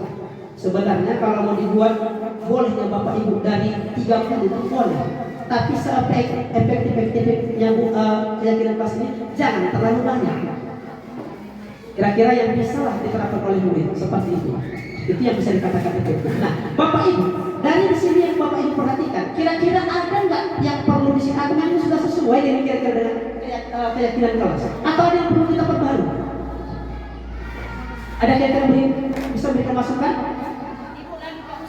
Oh iya, kepada Ibu Sukanti. Boleh ke depan? Iya, ya, biar lebih enak kita ujian ya. Ya, sebenarnya saya hanya sedikit memberikan masukan dari apa yang sudah kita tentunya sudah saya pelajari lebih dulu, bahwa di sana poin keyakinan kelas itu bisa kita ganti dengan kesepakatan kelas. Setelah terjadi kesepakatan, maka itulah yang diyakini mereka, artinya menjadi patokan atau acuan. Jadi nanti Bapak Ibu kalau seandainya membuat sebuah kesepakatan kelas, pada dasarnya kesepakatan kelas itu adalah aturan-aturan kelas yang memang disepakati oleh seluruh kelas, baik siswa kita maupun kita sebagai gurunya. Jadi itu cenderung kepada kesepakatan kelas. Ketika kesepakatan itu sudah terjadi, maka mereka yakin bahwa kesepakatan itu bisa dilaksanakan untuk mengkondusifkan kelas itu. Saya rasa demikian saja. Terima kasih, tepuk tangan. Oke, terima kasih kepada Ibu Sukanti ya.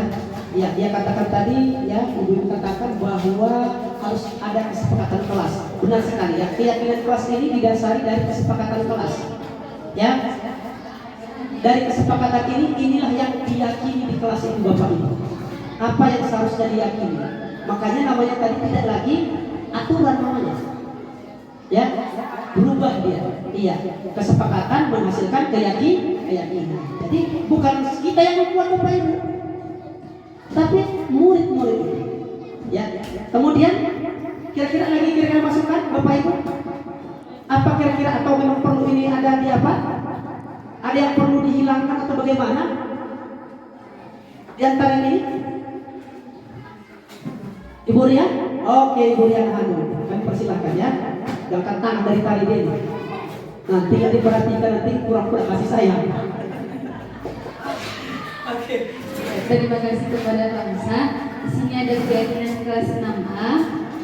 Menurut saya, poin ke-9 ini dilarang berkelahi di kelas maupun lingkungan sekolah. Sudah cenderung masuk ke poin 1, saling menghormati baik pada pendidik atau tenaga pendidik maupun sesama murid. Ini itu saja, saya kembalikan kepada Pak Musa. Oke, tepuk tangan kepada Bu Rian Hanum ya. Jawabannya, pendapatnya tadi itu dihilangkan aja itu Pak Musa yang nomor 9. Kenapa? Sudah masuk poin kepada poin 1.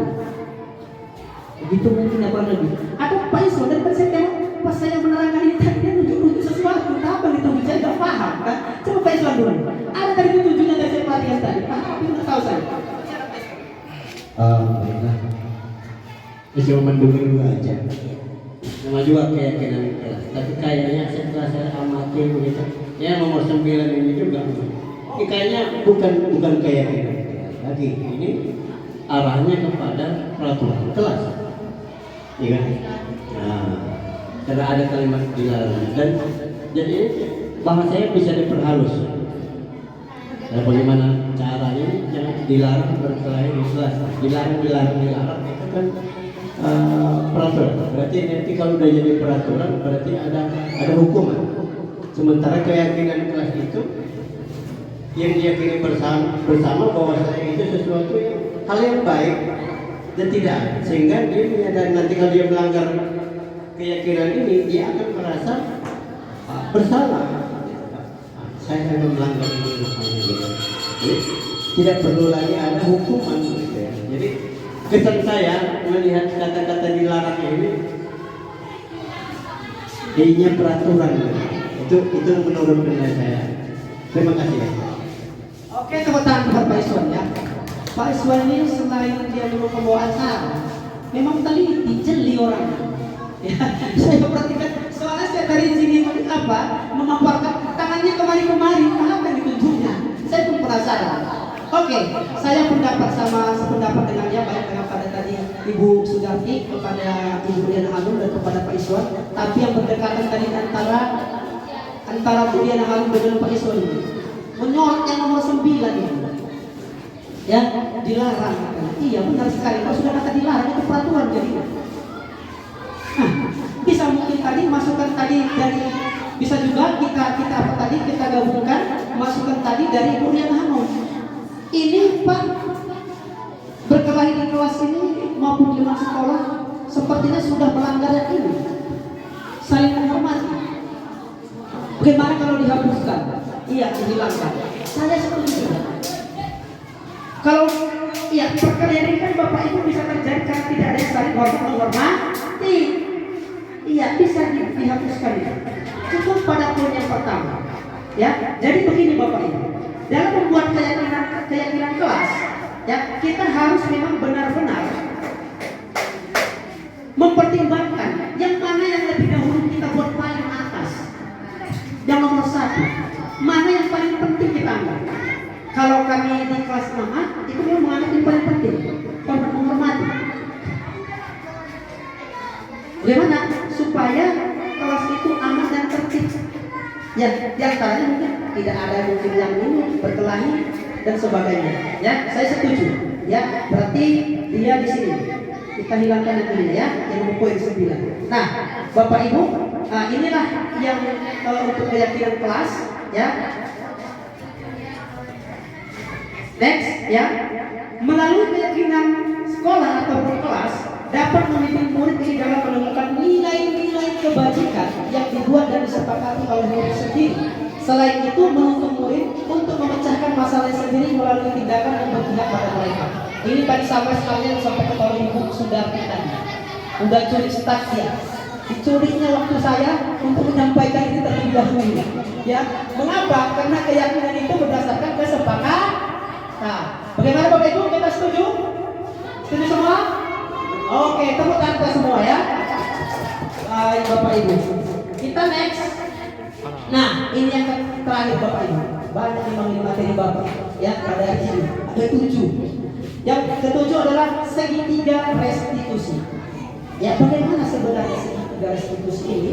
Ya, itu ada di sisi yang pertama menstabilkan identitas. Kemudian ada validasi tindakan yang salah.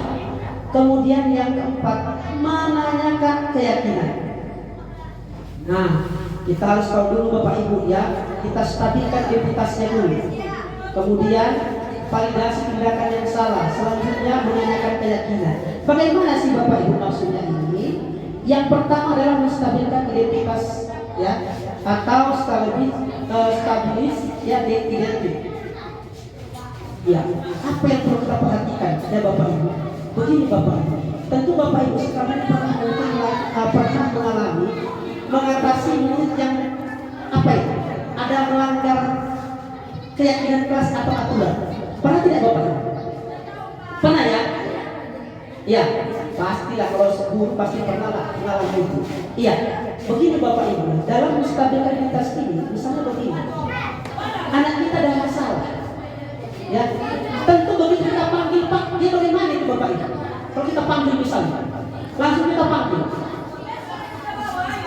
Bagaimana kira-kira? Pasti perasaan itu Bapak Ibu sedang apa namanya?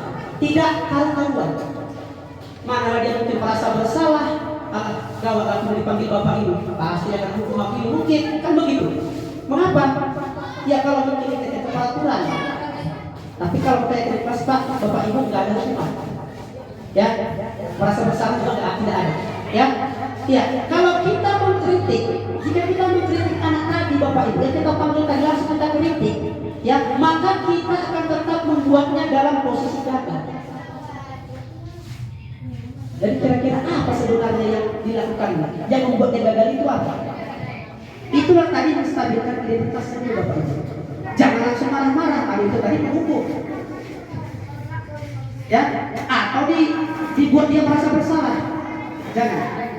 Nah, next, validasi tindakan yang salah. Ya, untuk validasi tindakan yang salah ini, apa kira-kira kesalahannya? Apa kira-kira keyakinan kelas yang telah dilanggarnya? Maka bagaimana caranya? Semua tindakan manusia, baik atau buruk, pasti memiliki maksud tujuan tertentu. Tanya Bapak Ibu, sebenarnya apa tujuan dia melakukan itu? Apakah hubungan tadi antara kebutuhan dia ingin senang-senang? Atau mungkin karena mungkin menjahili temannya misalnya, dijahilinya. Mungkin memang itulah kesenangan dia Bapak Ibu. Dia ingin merasa mendapatkan kesenangan. Nampaknya kawannya mungkin terjatuh dari kursinya, ditariknya kursinya, senang rasanya Bapak Ibu. Padahal itu adalah tindakan yang salah. Makanya di sini validasi tindakan yang salah. Mengapa? Mungkin dia salah Bapak Ibu dalam tindakannya. Memang dia mau senang, tapi dengan cara yang salah. Sementara kalau sudah kebanting di situ, menangis kan begitu. Dia merasa senang ketawa pun tambah jadi hahaha katanya.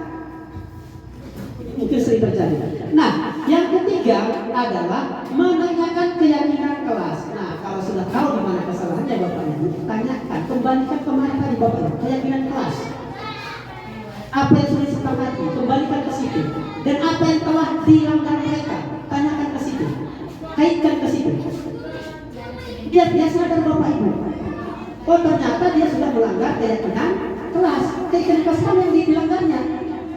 Nah, itu tergantung apa keyakinan kelas apa yang telah kita buat. Nah, Bapak Ibu, saya rasa itu. Oke, Bapak Ibu. Ya, next. Di sini ada sebuah video. Ya, ini tentang penerapan restitusi. Mari kita simak. Tapi tahu tidak mengapa waktu kita senang? Coba kamu ingat kembali ketika kita tadi diskusi kelompok. Apa yang Bapak lakukan?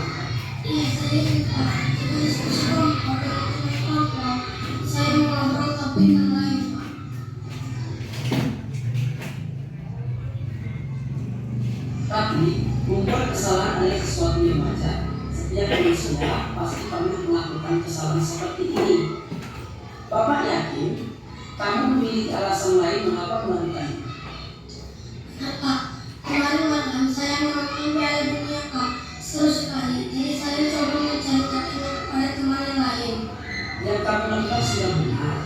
Namun, apakah kamu masih ingat dengan kesepakatan kelas kita? Ya, benar Pak. Ya Pak, selesai dengan kita mengobrol tapi kalian sudah diskusi. Apakah kamu menyakiti keyakinan kelas kita itu? Mengapa?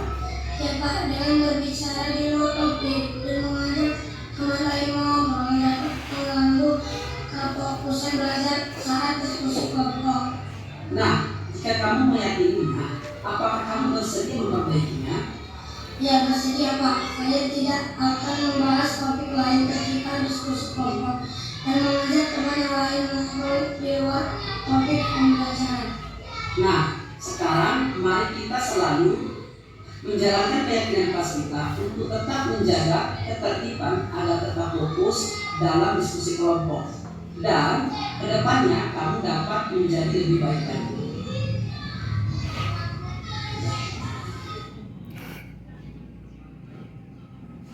Oke, Bapak Ibu ya, itu salah satu contoh ya penerapan segitiga restitusi. Saya rasa untuk materi kita sampai di sini ya sudah 7 ya materi yang saya sampaikan, ditutup dengan tadi tentang segitiga restitusi. Jadi kembali Bapak Ibu, tadi mungkin Bapak Ibu sudah memahami yang mana merupakan bagian validasi tindakan, yang mana merupakan bagian menstabilkan identitas, kemudian mana yang merupakan validasi tindakan yang salah, dan mana menanyakan keyakinan kelas. Ya, saya rasa sudah cukup jelas. Kemudian saya serahkan kepada ya Bapak pembawa acara, karena tadi beliau menyampaikan ada 3 sesi tanya jawab ya. Silakan Bapak. Baiklah kepada Ibu Guru hebat semua. Setelah kita tadi mendengarkan pemaparan dari pemateri kita, sekarang masuklah kita kepada sesi berikutnya, yaitu sesi tanya jawab. Jadi dalam kesempatan ini silakan Bapak Ibu Guru mengangkat tangan dan membuat pertanyaan, menyampaikan pertanyaan kepada pemateri. Kepada Bapak dan Ibu kita persilakan dengan segala hormat. Adakah di antara Bapak Ibu yang mau bertanya?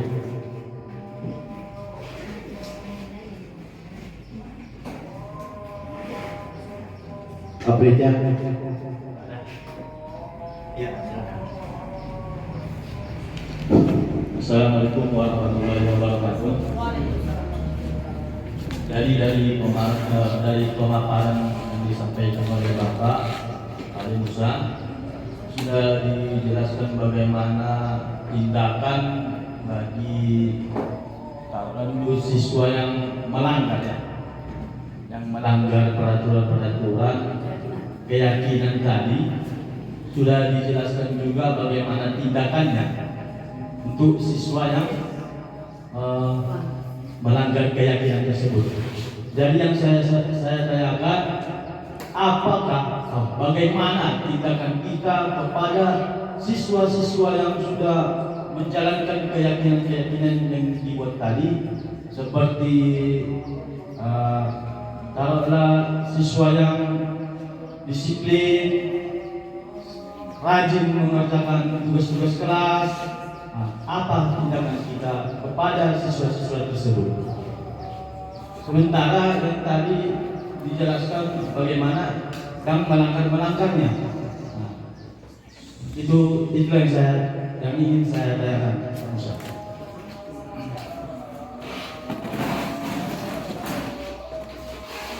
Ya, pertanyaan yang kedua masih ada. Beri dan belum. Kita punya nomor.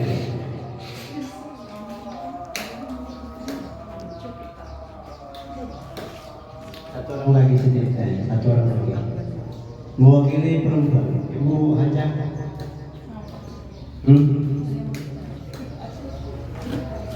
Tidak ada. Ya baiklah, kalau tidak ada hanya satu pertanyaan saja. Tadi kan kita membuat keyakinan kelas yang saya pahami dari pertanyaan Pak Abrizal. Jadi kalau ada siswa yang melakukan pelanggaran di sekolah, kita membuat konsekuensinya atau kita menasihati dengan proses segitiga restitusi tadi ya. Bagi yang patuh taat dengan peraturan keyakinan kelas tadi, lalu tindakan kita apa? Begitu Pak? Apa yang dilakukan kepada siswa yang patuh dengan keyakinan kelas yang sudah dibuat di kelas? Itu aja Pak Musa. Terima kasih ya kepada Pak Fajar, pertanyaan yang super sekali. Kenapa saya katakan demikian? Biasanya ini kalau yang ditanya ini biasanya masalah kan gitu. Ini sepertinya disampaikan nggak masalah kan begitu. Artinya apa? Ya ditaati, sudah ditaati, semua sudah menaati. Ya kalau saya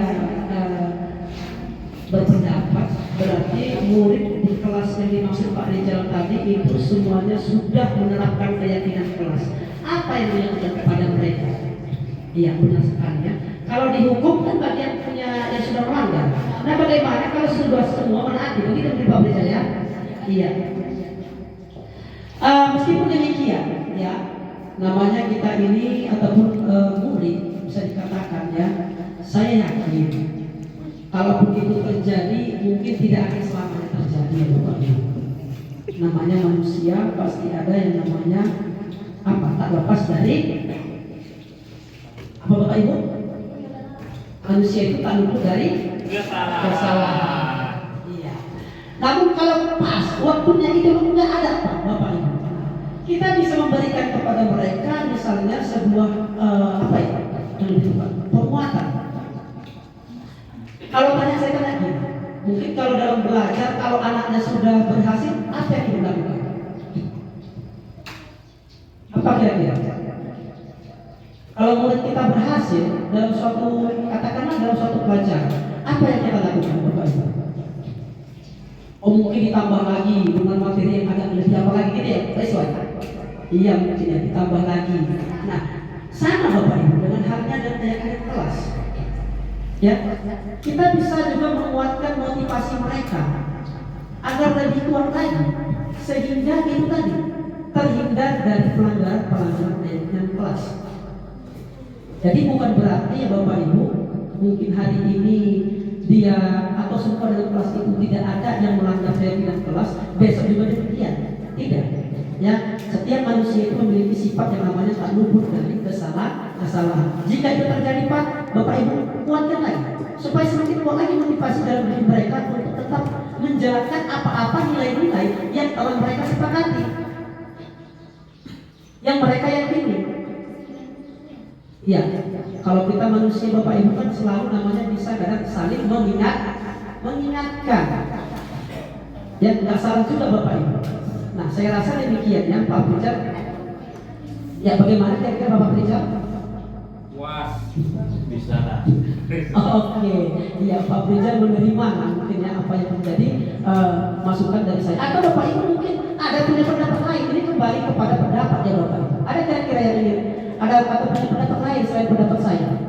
Ada Bapak Ibu yang punya pandangan lain? Namanya tadi Pak, kita teori kontrol tadi ya, nggak sama karena manusia itu berbeda-beda. Ada Bapak Ibu? Nah, saya rasa tidak ada ya. Berarti sudah pas ya. Alhamdulillah, syukurillah. Artinya kegiatan kita hari ini berjalan dengan lancar ya, dengan baik. Ya, saya berterima kasih kepada Allah Subhanahu wa taala, terutama kepada Allah Subhanahu wa taala yang telah memberikan kesempatan kepada saya untuk bisa tampil di sini, dan juga berterima kasih kepada teman-teman rekan guru ataupun tenaga pendidikan sekalian yang telah memberikan waktu luangnya ya untuk mengikuti kegiatan diseminasi pada hari ini. Sekali lagi tepuk tangan buat kita semua. Oke, sebelum saya tutup ya, saya ingin di sini juga ya, mungkin mana tahu menjadi motivasi bagi Bapak Ibu, karena ya Pak Iswan, kita punya apa namanya Pak Iswan ya? umpan baliknya, ya. Nah itu nanti bisa kita lakukan. Ya. Merangkum ini aja, merangkum hasil konferensi. Iya, oke.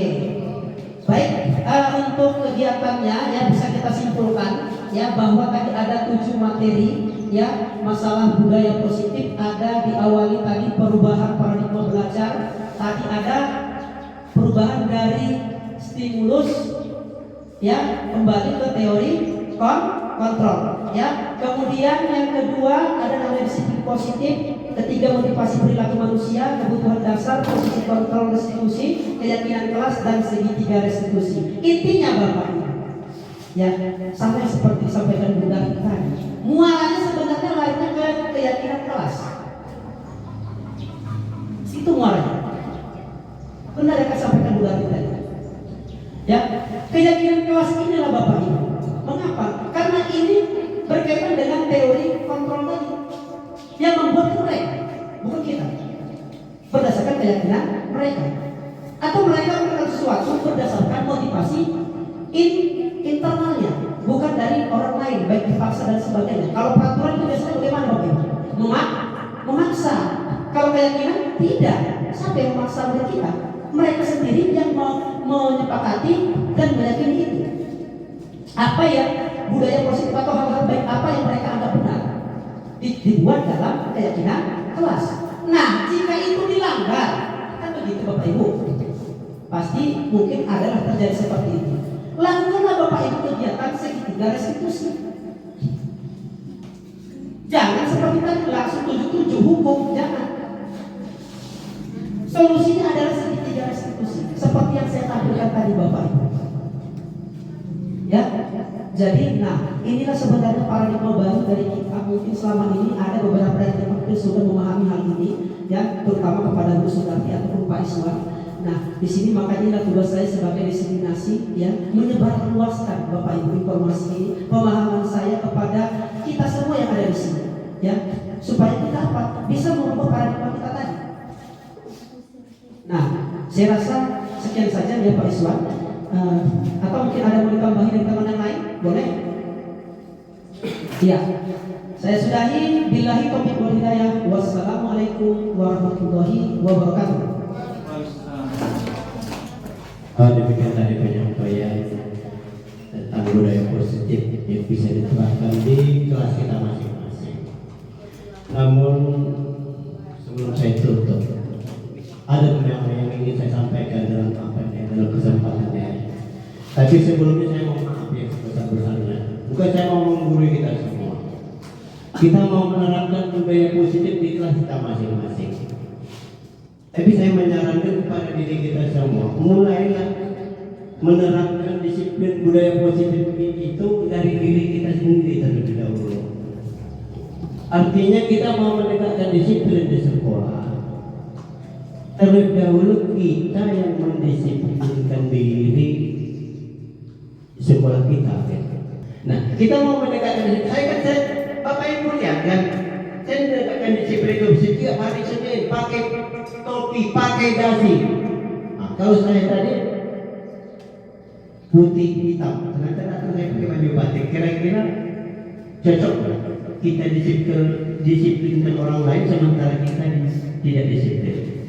Nah, jadi makanya tadi kesadaran itu dimulai dari diri kita sendiri. Perubahan itu dari diri sendiri.